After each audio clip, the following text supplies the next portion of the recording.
Welcome to New Mexico Black Rifle Operators Union. I'm your host, Sean. Today, from SHOT Show, all the cool things I saw posted up by everybody else at SHOT Show. Full disclosure, I'm not an industry insider.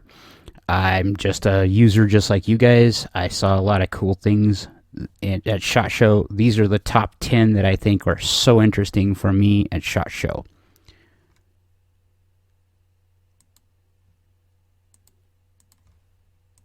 Number 1 is the STG-44. Please be exceptionally patient with me as I learn OBS. I'm learning very carefully. But HMS paired up with PSA. This started out kind of weird. PSA, a couple weeks ago, posted this kind of cryptic thing about, what would you think if we brought this to the market? And they showed the HMS STG-44. Now, I thought there's no way in hell that PSA would ever bring this to the market. What's cool about it is they did. They talked to HMS, figured out what they needed to do for manufacturing, and they've released this now, and they're going to launch it under their Battlefield brand. Now, why is that cool? The STG-44 is not something we would find in the eastern United States or anywhere in the United States, so to speak. But it's very cool in that we would be able to see these guys and be able to check them out. These are going to come out in 4 different calibers, 7.62 by 39, 300 black, 5.56, and of course the original 8mm quartz. The thread pitch on the muzzle device is set up for modern suppressors or any modern muzzle devices according to their caliber. So if you have like a 1/2 by 28, I think that's 5.56. I'm not a suppressor guy. The guy that does this stuff from HMS, who originally got the tooling and everything set up so that they can manufacture these guys, says that this gun suppresses very well. What's interesting about this STG-44 is it's a Stanag or a AR patterned magazine. The magazine is slightly different in that it's made to look like the original magazines for the STG-44, but it isn't an STG-44 mag. They're standard AR-15 magazines, and they're saying that you should be able to use standard pattern AK or AR-15 magazines. That's kind of cool. I can't wait to see what's going on with them. Let's see what we got next. So the spiker. So this guy, which I don't know why it transitioned weird for me, but the spiker is also from the PSA line, and this is part of their Soviet arms line, but it could very well reflect into the Battlefield line. When it comes to the Battlefield line, I hope that we can see things like the SVT-40, because we would never see one of those in any quantity in the United States. That is the 7.62 by 54R that the Soviets used back in the day. But they brought the spiker, and everything I've seen about the spiker says it is an amazing gun, that they have done their due diligence and did it correctly.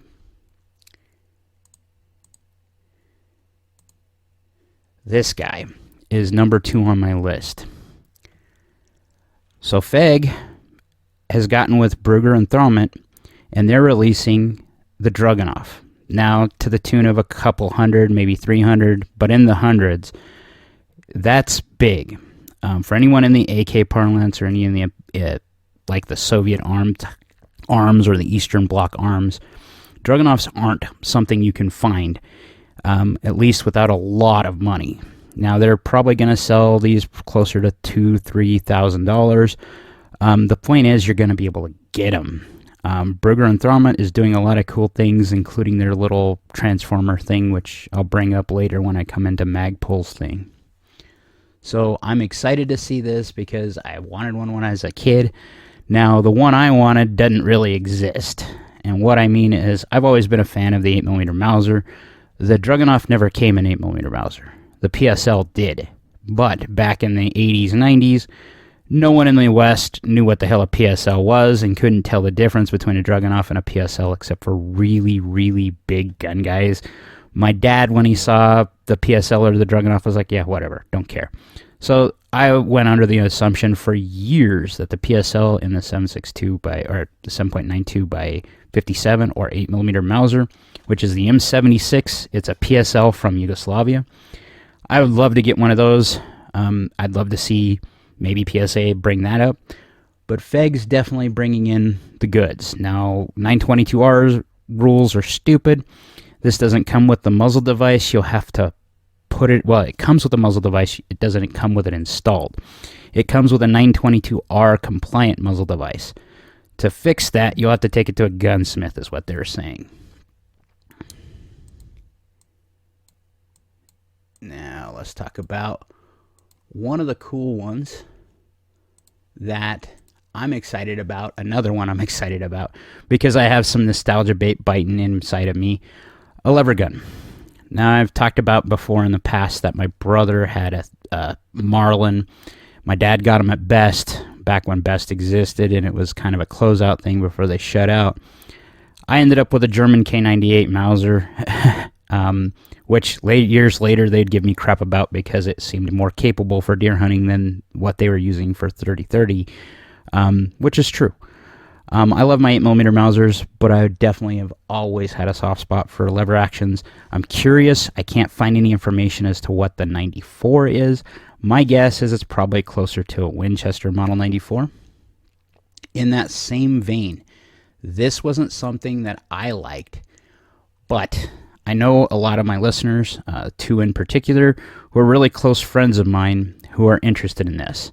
So what this is an AR-15 from Bond Arms that is a lever action, so you can make it less fuddish if you would so incline. I'm kind of a fud when it comes to lever guns. I like the classic look. I like the classic style. I like the classic lines. I wouldn't put optics on it, maybe a scope, but it wouldn't be anything that's modern.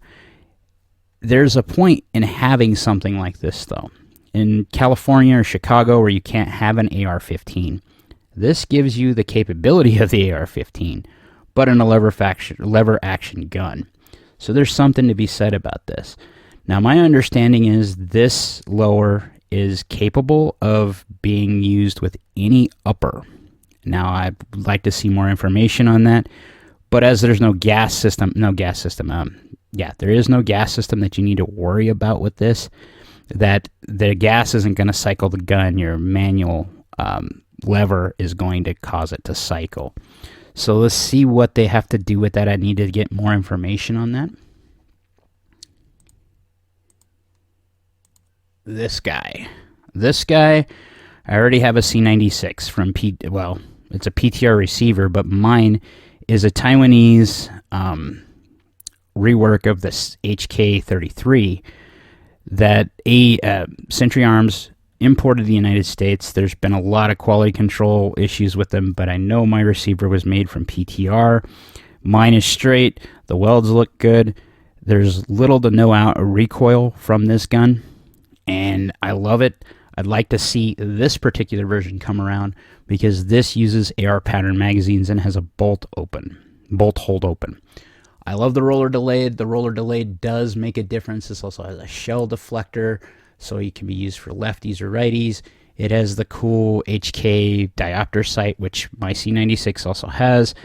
I've not had any issues with mine. I've used my C96 a long time. The only thing I will say is that C96 or original HK33 magazines are expensive, $70 down, unless you get some of the cheaper polymer ones, and in which case I would tell you the Zenith ones or MKE are probably the better of the options.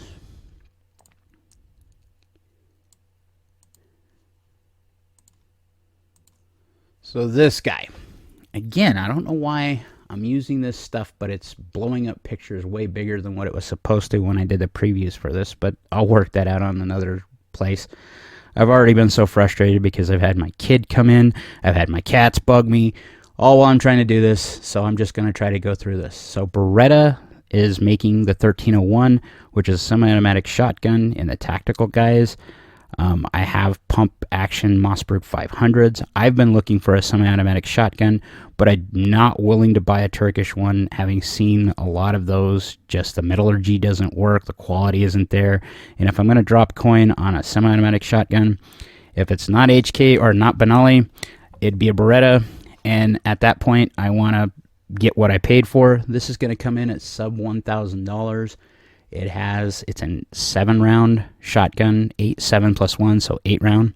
Semi-automatic, comes pretty well dressed, ghost ring sights. I am interested to see what's going on with it. Now this guy has been a big thing for a lot of places. I see this as the 5.7 making it big, because with M&P releasing the 5.7, you got a 4th gun entering the market after PSA, well, of course, first FN, PSA, Ruger, now these guys.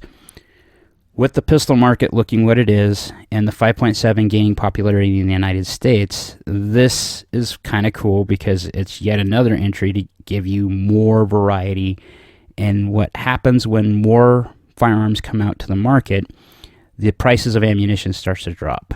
And if you've priced 5.7 for anyone, or looked at it yourself just to see what it'd be worth buying, that is pricey as hell. This is cool because it has kind of a barrel with a chamber that's in a sleeve that's inside the barrel, and how the gas system works is it slows and delays it, which helps mitigate recoil better. I'm interested to see it. I'm very happy to see that M&P listens to their customers. Olympia Arms. Now, full disclosure, like I said, I'm not an industry insider. I have to rely on the same places as you are. This is from TFB TV. This particular video is from James Reeves. This is a screen grab. Well, actually, this comes straight from their website. This is the Olympia Arms 308. Now, what's intriguing about it is it actually uses the recoil impulse of the barrel reciprocates. So when you fire the round, the barrel reciprocates and cycles the action, like a Barrett. Now, why is that cool? For a precision shooter, it means that you should be able to stay on target and you're going to have less felt recoil, or should have less felt recoil. Now, this gun, they're saying already is going to come out as MSRP is $4K, so it's way outside of the price ranges for me. But in the future, as things come down, maybe we'll start seeing these more often. And it already uses standard 308 pattern magazines for the AR-10. I do believe the only parts compatibility that they were saying was in the trigger group. Everything else is proprietary. That's kind of understandable given the fact that you're using a different way of cycling the gun. It doesn't use an AR-15 either. Direct impingement or gas piston to drive the gun.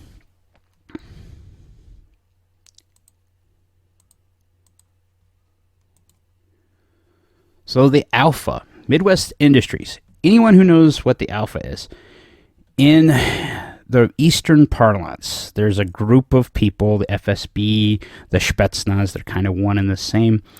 They run a shorter barreled rifle, or a shorter barreled version of the AK-74. The first time the West probably got to see one up close and personal is when Vickers Tactical put out their video, when Larry Vickers put out his about what they did to make his Alpha. Now, what is so cool about this is that Midwest Industries is producing the same type of quality, same type of furniture, very close to what Zenitco did. After Russia invaded Ukraine a long time ago in 2014, there were a set of restrictions that happened. There sanctions. That's what I'm looking for. There's a set of sanctions that were put on the Russian state by the Americans, which prohibits things like Vepers or Segas from ever coming in the country again. It's a damn tragedy. However, with PSA spinning up their manufacturing, Riley Defense, a lot of other guys that are building AKs, American-made AKs, that are in there getting better quality. And say if you had like a Draco or something like that you want, or a Sega or a Arsenal pistol that you wanted to build up and register as an SBR, that furniture from Zenitco, you'd have to like do some shady stuff to try to find. Well, Midwest Industries listens to their customers, as always, so they're bringing the Alpha furniture sets. Basically, they're redesigned in American, guys. They're made in America, made with our good stuff here, so you don't have to try to fight the man to get it here. It's begging to be thrown on one of PSA's little crinks that they're about to release. If you didn't see that in SHOT Show, I didn't cover that. I'm an AK guy anyway. They're going to show 5.56, or they're going to release 5.56, 5.45 by 39, and 7.62 by 39 crank-off style pistols / short-barreled rifles, or ready to be made into that. Depending upon the muzzle device, they could either be sold over the counter, because United States gun laws are stupid, and that little bit of modification can actually allow you to buy the same thing, as you'd have to register and become an NFA guy if you got that. Last of what I think is very interesting that came out in SHOT Show is this guy. Now, Brugger and Thrommett has something like this. Magpul does too.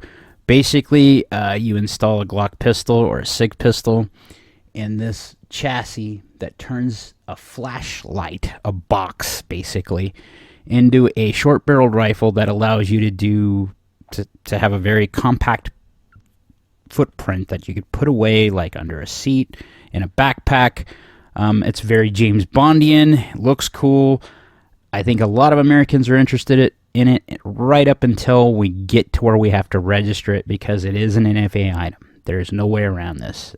Anything you have a stock on, an actual stock on, I wish someone like Glenn Beck would actually quit saying stock when he's talking about a brace, because he's giving ammunition to the left and the ATF, because they're using that same argument he was saying, describing what this was, against us in the 2A community.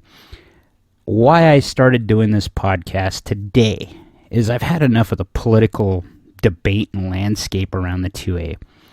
Today I just wanted to do cool shit, and this is it. And I wanted to learn how to do some of the fun stuff with OBS.